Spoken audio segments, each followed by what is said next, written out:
Oi, gente, tudo bem? Hoje o assunto da aula é sobre o trabalho da mulher e o trabalho do menor.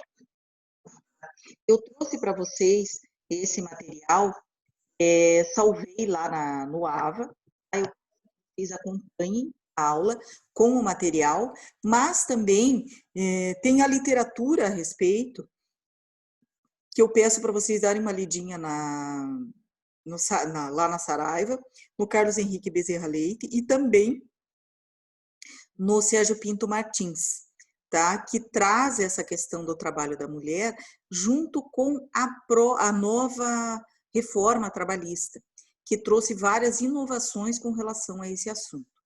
Gente, veja, o trabalho da mulher tem primeiro uma parte histórica, né, que é lógica, né, de que a mulher, ao longo do tempo, ela foi galgando direitos, né, já antigamente ela não tinha direito algum, não poderia nem votar, né, ela para trabalhar, inclusive, ela precisava de autorização do marido, né, situações muito diferentes das que nós vemos hoje. Com o decorrer dos tempos, o trabalho da mulher foi ganhando força e ganhando espaço. As constituições tiveram essencial importância com relação à inserção da mulher no mercado de trabalho. E as constituições que vieram a suceder toda essa discussão do trabalho da mulher, desde lá atrás do Brasil colônia até os dias de hoje, elas trouxeram proteção e benefícios que culminou com a Constituição de 88, que previu, inclusive, a licença maternidade de 120 dias, proibição do trabalho da mulher, diferença de salário entre homem e mulher. Existe uma discussão se esses benefícios são favoráveis ou não à mulher, podendo reduzir a possibilidade da mulher no mercado de trabalho. Em algumas circunstâncias, sim, né, porque o empregador pode pensar duas vezes entre contratar um homem e uma mulher, porque a mulher tem outras prerrogativas que os homens não têm, e em razão disso restringe o mercado de trabalho. As alterações que tiveram com a reforma trabalhista, eu entendo que decorrem, primeiro, de proteção ao empresariado, né, de que não fiquem desamparados com tantas empregadas mulheres e terem que conceder benefícios que, no final das contas, acaba gerando um prejuízo para a empresa. Né? Ficar com uma empregada afastada, por exemplo, por 120 dias, isso, para todo empregador, não é uma situação fácil, mas não deixa de ser um direito, né, da mulher esse afastamento. Então, e da mesma forma, a modernidade das relações de trabalho e a modernidade até da evolução da mulher no mercado de trabalho. Porque hoje tem muitas mulheres que não são casadas ou que são casadas, mas não têm filhos, e que essas prerrogativas não se encaixam dentro do seu dia a dia. Tá? Não há uma situação que, digamos, a diferencia tanto do homem a ter essas prerrogativas disponíveis a ela.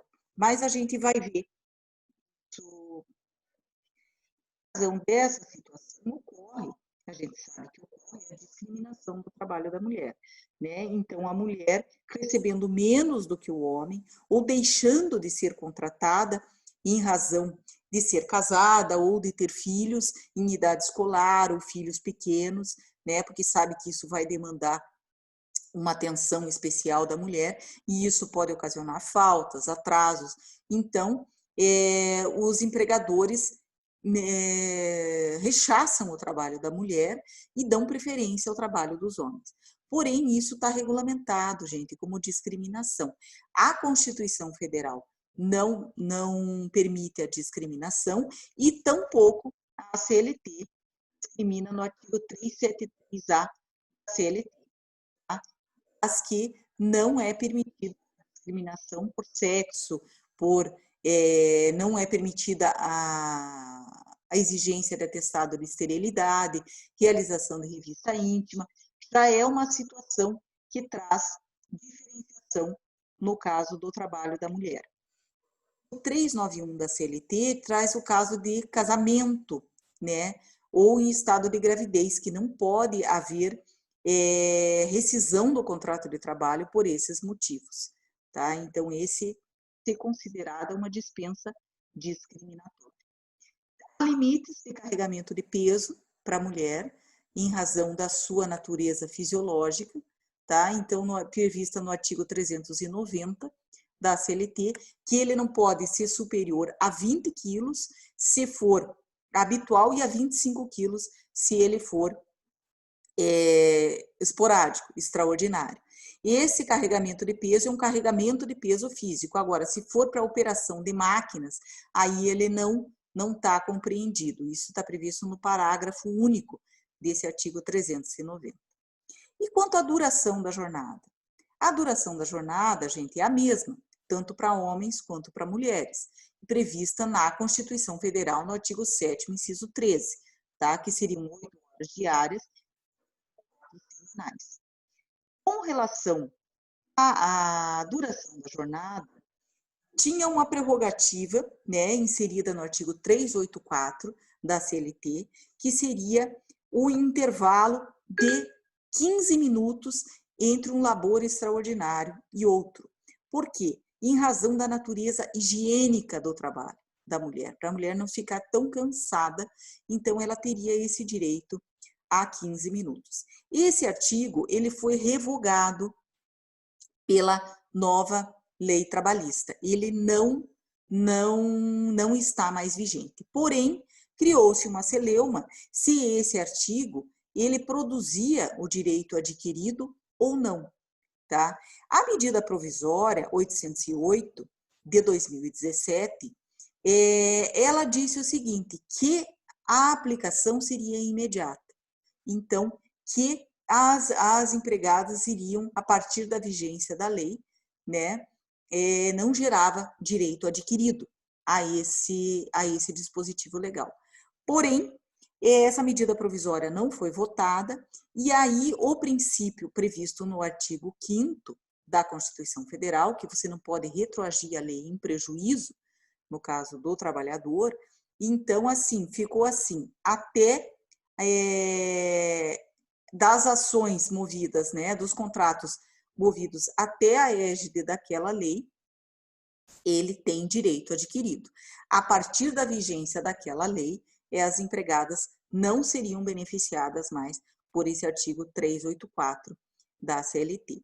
O que eu tenho visto é que os julgamentos de ações ajuizadas antes da vigência da lei, ou que abranjam o período anterior à lei, são deferidos, né, os direitos, porque isso foi reconhecido pelo TST como direito da mulher. Havia uma discussão se esse artigo tinha sido recepcionado ou não pela Constituição Federal. Ele foi recepcionado, isso foi levado ao TST, teve decisão com natureza erga omnes, né? O que quer dizer isso? Que teve uma repercussão geral dessa decisão e todos acabaram sendo beneficiados de que ela é cabível para as mulheres.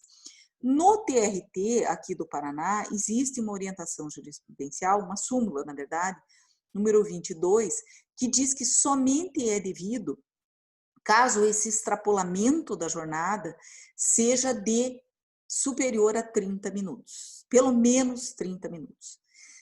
O que acontece? O TST entende que não, entende que, havendo extrapolamento, tem direito aos 15 minutos, e que ele tem a mesma natureza jurídica do intervalo interjornada, ou seja, calculado da mesma forma que o do artigo 71. Só que, a partir da vigência da reforma trabalhista, trouxe para vocês jurisprudências acerca dessa matéria, tá? Do TST e do nosso tribunal, inclusive jurisprudências de 2020, bem atuais e que falam da aplicação no tempo, né? Proposta ação anterior à vigência da lei, e também essa questão são trazidas pela súmula 22 do TRT, do nosso TRT. Tem uma lidinha lá que traz essa matéria de maneira bem didática ali com relação às jurisprudências. Outra questão importante é o intervalo para a amamentação. Também é uma prerrogativa da mulher, previsto no artigo 396 da CLT, que são 2 intervalos de meia hora que compete à mãe, né, para amamentar o filho até que ele complete 6 meses, tá? Essa amamentação, isso também para caso de amamentação inteira, não só amamentação no seio, tá? Então está previsto no parágrafo 1º desse artigo que também tem esse direito à amamentação. São a maternidade. Tão questionada se a mulher pode ser demitida, não pode ser demitida quando está grávida, qual o período de estabilidade. Essa estabilidade a gente chama de estabilidade provisória e ela está prevista no ato das disposições constitucionais transitórias, artigo 10, inciso 2, A e B, tá?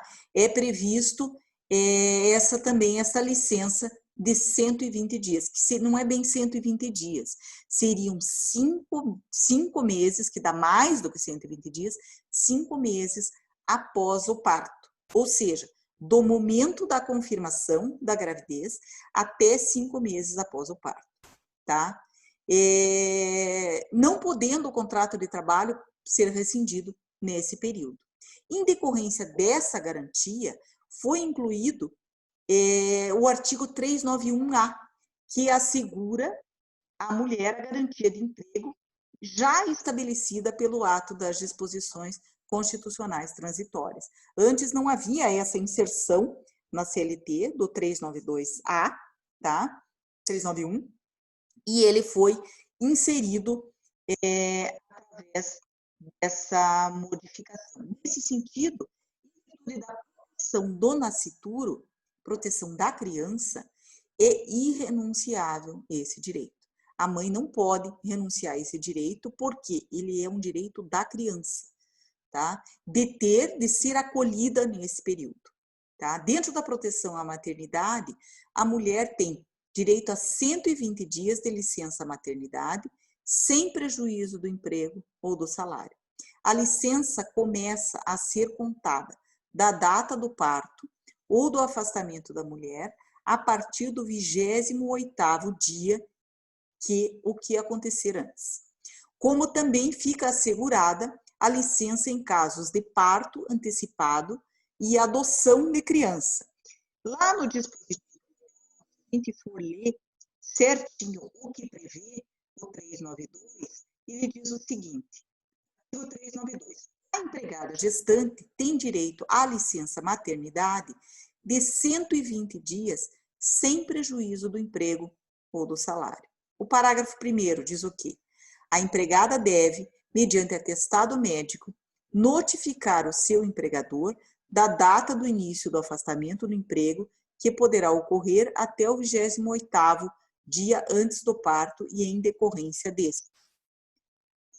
Segundo, os períodos de repouso antes e depois do parto poderão ser aumentados de até 2 semanas cada um, mediante atestado médico. No caso de parto antecipado, a mulher terá direito aos 120 dias previstos nesse artigo. Parágrafo 4º. É garantida a empregada durante a gravidez sem prejuízo do salário e demais direitos às seguintes situações. Transferência de função, quer dizer, pode mudar a mulher de função, caso aquela função que ela esteja exercendo seja prejudicial para ela ou para o filho.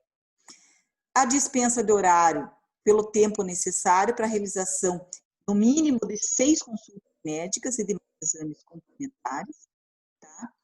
E o artigo 392A, falei para vocês que teve aquela alteração, a empregada que adotar ou obtiver a guarda judicial para fins de adoção da criança ou adolescente, é concedida também a licença maternidade de 120 dias. Tá?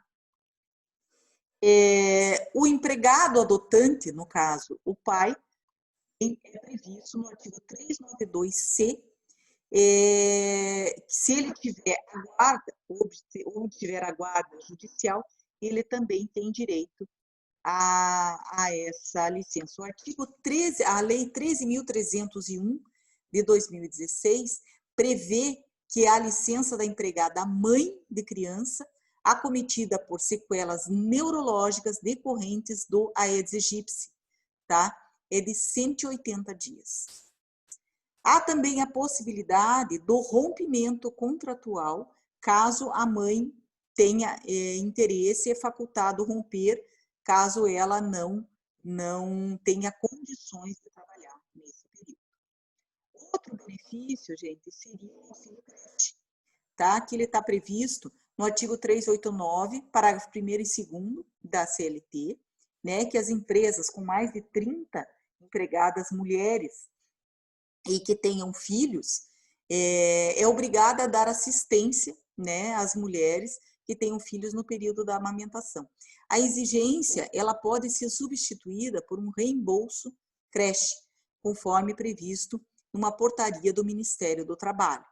O empregador deverá pagar esse auxílio creche até o 3º dia útil da entrega do comprovante das despesas. Então, ele é condicional. Esse auxílio creche, a comprovação, caso a empresa não disponibilize esse local, né, para deixar as crianças, então tem que comprovar. O parágrafo 1º diz o seguinte: os estabelecimentos em que trabalharem pelo menos 30 mulheres com mais de 16 anos de idade terão local apropriado onde seja permitido às empregadas guardar sob vigilância e assistência os seus filhos no período da amamentação. Parágrafo 2º. A exigência do parágrafo 1º poderá ser suprida por meio de creches distritais mantidas diretamente ou mediante convênios com outras entidades públicas ou privadas, pelas próprias empresas, em regime comunitário ou a cargo do SESI e SESC. Tá?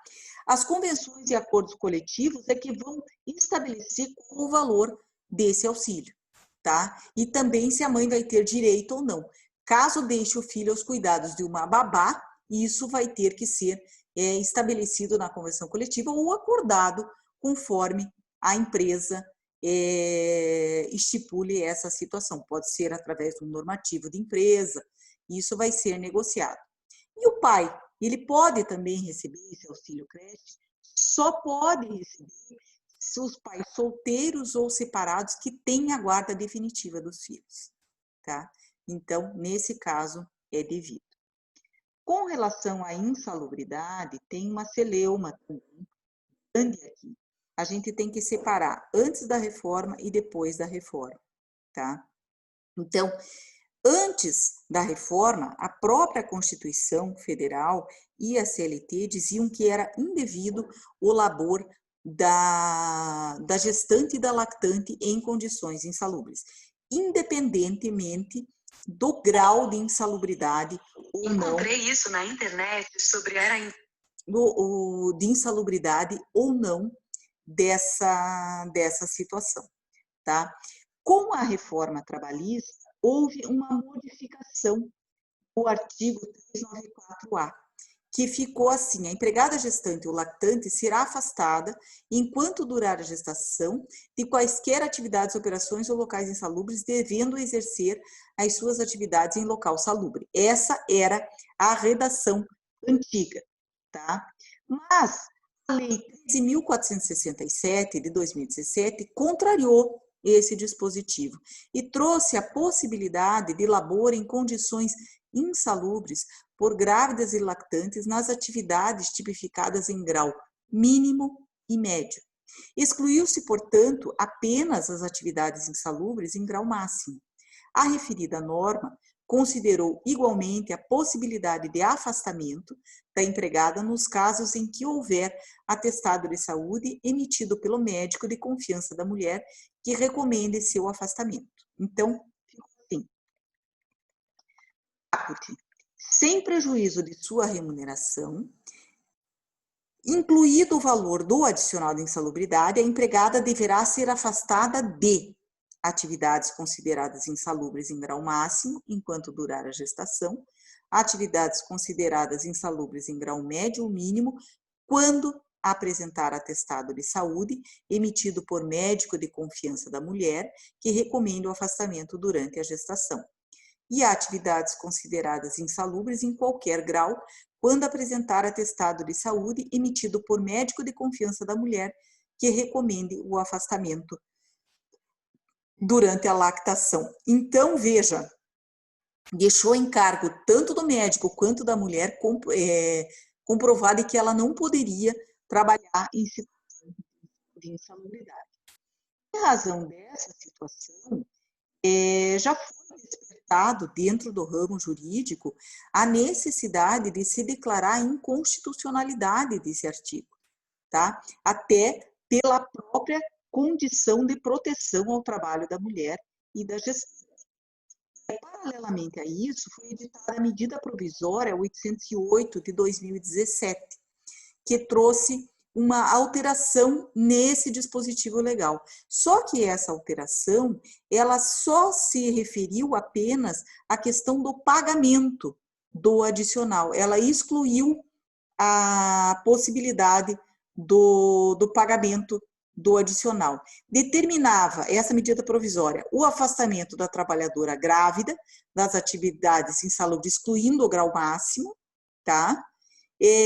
Mas possibilitou o exercício de atividades em grau médio e mínimo pelas gestantes que apresentassem atestado, tá? Então, ela apenas excluiu o pagamento do adicional de insalubridade, tá?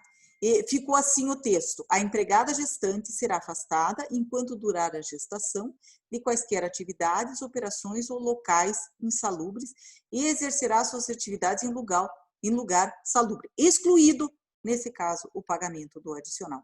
Essa foi a mudança. Porém, essa medida provisória foi eficácia, porque ela não foi julgada, tá? Então, acabou não sendo vigente, não teve uma vigência limitada, tá? Ela perdeu a eficácia porque ela não foi convertida em lei e perdeu sua eficácia em 23 de 4 de 2018. Paralelamente, em abril de 2019, o ministro do Supremo Tribunal Federal, Alexandre de Moraes, em decisão assertiva, tá? Ele declarou a inconstitucionalidade do artigo 394 da CLT. Então, ficou considerado como inconstitucional essa disposição e não é permitido o labor de grávida e de lactante em condição insalubre. A decisão está lá, eu coloquei na matéria para vocês, deem uma olhadinha, porque tem essas peculiaridades aí com relação a essa matéria. Quanto ao trabalho do menor, ele teve a mesma evolução do trabalho da mulher, começou lá atrás, né, com a inclusão, lembram das corporações de ofício, né, que o menor era utilizado como mão de obra, porém começou os trabalhos extenuantes do menor, né, em jornadas muito elevadas, e isso teve que ter regulação, né, uma proibição no decorrer do tempo, teve uma proibição com a Declaração Universal dos Direitos da Criança, que trouxe uma proteção à criança e ao adolescente, e também com aquela encíclica Rerum Novarum, do Papa Leão XIII, também trouxe proteção ao trabalho do menor.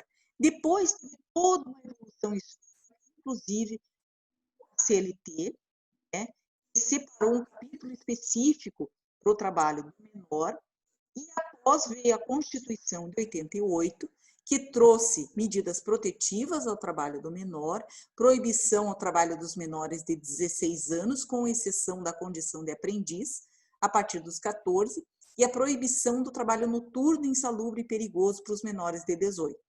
E depois ainda tivemos a criação do ECA, em 1990, Lei 8.060, que trouxe várias sérias proteções ao trabalhador. O artigo 440, ele trata do trabalho do menor, tá? Mas ele diz o seguinte, inclusive, que não corre prescrição contra menores de 18 anos. E o artigo 440, ele trata da jornada, no inciso 1º, que até mais de 2 horas, tá? É vedado prorrogar até mais de 2 horas o trabalho do menor, independentemente de acréscimo salarial, mediante convenção ou acordo coletivo, nos termos do título 6 da CLT, desde que o excesso de horas em um dia seja compensado pela diminuição de outro, de modo a ser observado o limite máximo de 48 horas semanais ou outro inferior ao legalmente fixado. E o inciso 2º diz o seguinte: excepcionalmente, por motivo de força maior, até o máximo de 12 horas, com um acréscimo salarial de pelo menos 25% sobre a hora normal e desde que o trabalho do menor seja imprescindível ao funcionamento do estabelecimento. Depois, fez a questão do menor aprendiz, que a gente já viu, e do estágio, essas duas condições que a gente já viu, é só vocês lerem e reforçarem, mas que está dentro, compreendido do trabalho do menor. O que vocês devem focar aqui, gente, são nas alterações legislativas com relação ao trabalho da mulher, principalmente do artigo 384 e do trabalho insalubre. Essas duas situações são situações importantes e que trazem sobre a égide da lei nova. Também sobre a discriminação do trabalho da mulher, isso é bem importante, porque é um assunto que está em voga, né? E então pode ser matéria de prova e importante para o conhecimento de vocês. Qualquer dúvida, qualquer situação, vocês não tenham entendido, vocês queiram um aprofundamento, alguma situação a mais, vocês podem me questionar, perguntar pelo WhatsApp ou mandar a dúvida por e-mail, tá? Que eu encaminho para vocês. Peço que vocês acompanhem pela matéria e também deem uma lida na doutrina, tá? Porque ela traz a matéria de maneira mais aprofundada. Ao final, eu vou trazer alguns exercícios de fixação para que a gente possa trazer na prática essas questões. A teoria, a gente tem que ver quando ela é aplicada no caso concreto, para poder fixar o aprendizado. Tá certo, gente? Então, eu agradeço a compreensão de vocês dessa aula gravada e peço para que vocês, por favor, me procurem em caso de dúvidas e de maiores esclarecimentos. Tá? Tenham um bom dia e até lá. Até a próxima aula. Tchau!